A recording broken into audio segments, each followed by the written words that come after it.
लेकिन बहुत ही कम समझ वाले नेता हैं। उनको जानकारी होना चाहिए कि इस राज्य में 303 करोड़, चलिए आपके माध्यम से और एक खुलासा कर देते हैं, क्योंकि ये नेता तो बोलेंगे नहीं, हम बता दे रहे हैं। एक विधायक का आवास बनने में लगभग 4 करोड़ 32 लाख लगा है। राज्य की जनता, मीडिया के माध्यम से आप लोग सुन लीजिए, आपको 1.5 लाख का वो आवास मिलता है, विधायक का आवास 4 करोड़ 32 लाख का मिला है। तो तिवारी जी को कहिए कि थोड़ा सा अपनी समझ को पुख्ता करे। ये जो आप देख रहे हैं आवास, ये सारे एक समान है, एक जैसी खिड़कियां हैं, एक जैसे उनका सारा विषय उनका एक जैसा है, और ये 4 करोड़ 32 लाख के लागत से बना हुआ है। कुल इनका लागत लगा है 303 करोड़ के आसपास। और मंत्रियों की अगर बात करेंगे तो लगभग 6.25 करोड़ के आसपास, और स्मार्ट सिटी में उनका आवास बन के तैयार हो चुका है। तो तिवारी महतो जी, बड़े भाई, उनसे कहिएगा, और राजनीतिक समझ उन्हें बहुत कम है। लोग जानवे करते हैं, जो लोग आप देख लीजिए, आप यहाँ इशारा कर रहे हैं उसमें हम भी नहीं बताना चाह रहे हैं, लेकिन वैसा फोर्जरी लोग शुरू से ही चंदा का चिट्ठा सब जीवन चला रहा है और जीवन भर वैसे ही चलेगा। विधायक वैसा लोग के बारे में हम लोग बात भी नहीं करना चाहते, फिर भी मीडिया अगर सवाल कर रहा है तो बोला था कि ना हम गाड़ी लेंगे, ना हम कोई सुविधा लेंगे, लेकिन हर तरह का सुविधा वो सरकार से ले रहा है। गाड़ी का भी सुविधा ले रहा है, आपका आवास का भी सुविधा। जब आवास पसंद नहीं आया, उसको बंगला नहीं मिला, तो बोल रहा है कि हम छात्र लोग के दे रहे हैं। अगर अच्छा वही आवास रहता, हमको लगता है कि वो आवास में ऐश मौज करने का वो जगह बना लेता। इसलिए वैसा फोर्जरी लोग का बारे में पूछना भी है हम लोग का जगह उचित नहीं हमको लगता है। वो फोर्जरी लोग के जनता ही वो पर्दाफाश कर देगा बहुत जल्दी। बात है, जो आजसू के विधायक, उनकी सोच और समझ थोड़ी सी कम है। उनको मैं आपके माध्यम से उनको भी कहूंगा, और हम चाहेंगे कि आप ये संदेश उन तक भी पहुंचा दें। आजसू के जो माननीय विधायक हैं, उन तक ये संदेश पहुंचा दें कि अपनी नज़र को कम से कम खोलें। अपनी नज़र को खोलकर अगर नहीं देख पा रहे तो ऊपर थोड़ा चढ़ जाएं इस मंजिले पे, और वहाँ से जाकर वो देख सकते हैं कि लगभग 70 आवास बने हैं, और वो 70 आवास बने हैं 303 करोड़ के लागत से। अगर उसे आप डिवाइड करेंगे तो एक विधायक का आवास लगभग 4 करोड़ 32 लाख में बना है। वो तिवारी जी का भी आवास वही होगा, और जयराम महतो का भी आवास का दर वही होगा। तो इसलिए उनको चाहिए कि अपना थोड़ा सा जो याददाश्त है, या अपनी जानकारी को पुख्ता करें। आप देख लीजिए कोई भी पार्टी, अब इससे पहले आप लोजपा देख लीजिए, चाहे बीजेपी को देख लीजिए, खुद जेएमएम को ही देख लीजिए। जब शिबू सोरेन जी जेल गए थे तो सब बोल रहा था कि जेएमएम खत्म हो गया, ही हो गया है, लेकिन देखिए जेएमएम लगातार 2 बार सरकार बना है। हम विश्वास रखते हैं कि सुदेश जी के नेतृत्व में पुनः हम लोग खड़ा होंगे, और झारखंड में पुनः अपने दम पर हम लोग सरकार बनाने का काम करेंगे।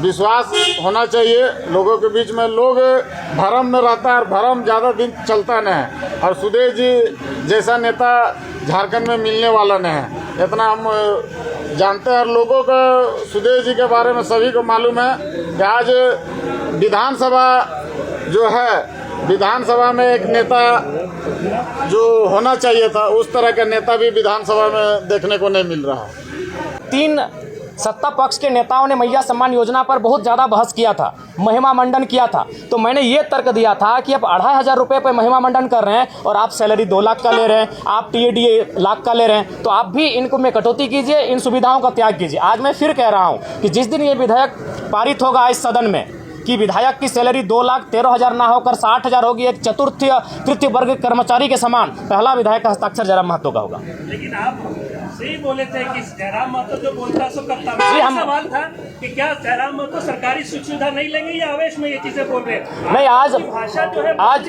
नहीं, मैं पुनः कहूँगा, आज पहला विधायक हम होंगे, चूंकि आप उस पहला बात है कि रील्स का दुनिया आया, आप उसे रील्स के तर्ज पे लेके जाते हैं। मैं आज पुनः कहूँगा, जिस दिन ये विधेयक पारित होगा, जिस दिन ये त्याग होगा, पहला विधायक हम होंगे। मेरा तर्क सुन लीजिए। आज अगर आप बात करें तो 4 करोड़ 32 लाख के लागत से ये आवास बना है। अगर जयराम महतो नहीं लेता है तो आपको जानकारी होना चाहिए, आज इस राज्य में कई ऐसे मंत्री हैं जो लगभग 2 आवास लेके बैठे हैं, 3 आवास लेके बैठे हैं। तो जाहिर सी बात है किसी वीआईपी के पास चला जाएगा। और ये राज्य जहाँ के छात्र काफ़ी परेशान है, जहाँ के छात्र बड़ी संघर्ष के साथ रांची में आके रह रहे हैं, तो मैं सोच रहा हूँ, मैं एक नया प्रयोग करने जा रहा हूँ। मैं अपने आवास को ऐसे छात्र जो डुमरी विधानसभा से, धनबाद बोकारो जिला से चलकर आके रांची में रहते हैं, उनके हवाले रहेगा। हाँ, नया भी, नया पुराना कोई जो मिलेगा। अभी फिलहाल अपने दोस्त के यहाँ रहते हैं। जयराम जी, और वैसे कौन से मुद्दे हैं जिनको लेकर बाद में आपका जो विधायक बनने के बाद जो है बदल गई है?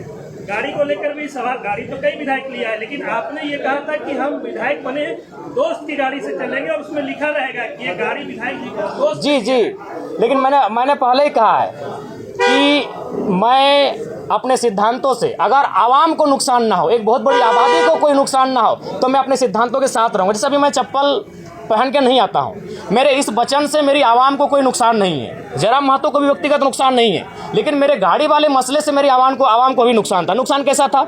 मान के चलिए प्रत्येक दिन हम लोग 3000-4000 रुपये का पेट्रोल भरते हैं। अभी ड्राइवर हमारे पास आएगा, 2 ड्राइवर मैनेज होंगे, यानी 2 बेरोजगार युवा रोजगार से जुड़ेंगे, और वो तभी होगा जब वो गाड़ी का रजिस्ट्रेशन आपके नाम से होगा। अभी सपोज दैट अगर मेरे बाबा जनता दरबार अभी झारखंड में ओपन कोई लगाता है तो जयराम महतो लगाता है।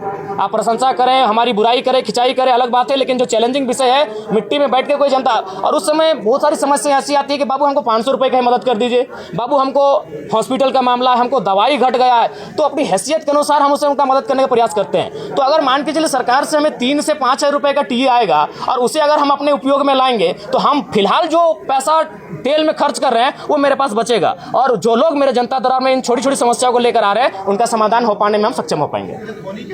नहीं, वो फेक है, और हम चाहेंगे मीडिया बंधु इस तरह का सवाल बिल्कुल, आप लोग भी एक बात थोड़ा जांचें। धोनी जी से हमारी कोई मुलाकात नहीं हुई है, लेकिन ऐसा नहीं कि हम मुलाकात नहीं करना चाहते, हम भी उनका बहुत बड़ा समर्थक हैं, और बिल्कुल उनके छक्कों के, उनकी कैप्टेंसी के, उनके हर एक कार्य की हम भी प्रशंसक हैं। अगर कभी मिलेंगे तो हम अपने पोस्ट पे खुद सार्वजनिक करेंगे कि आज हम धोनी से मिले। अच्छा, सीसीएल में क्वार्टर को लेकर जो है आप राज में वहाँ गए थे, कई खबरें आई, आप रांची में हैं कैमरों के सामने, ये बता दीजिए कि सीसीएल में आपको जयराम महतो क्वार्टर चाहिए या नहीं चाहिए, जो अवैध रूप से क्वार्टर ले रहे हैं उनको खाली कराने के लिए? नहीं, वो एक बात, पहला बात है, अगर आप आंदोलन की बात करेंगे और संवैधानिक बात करेंगे तो फिर हमें लगता है बहुत सारी विवाद उत्पन्न हो जाएगा।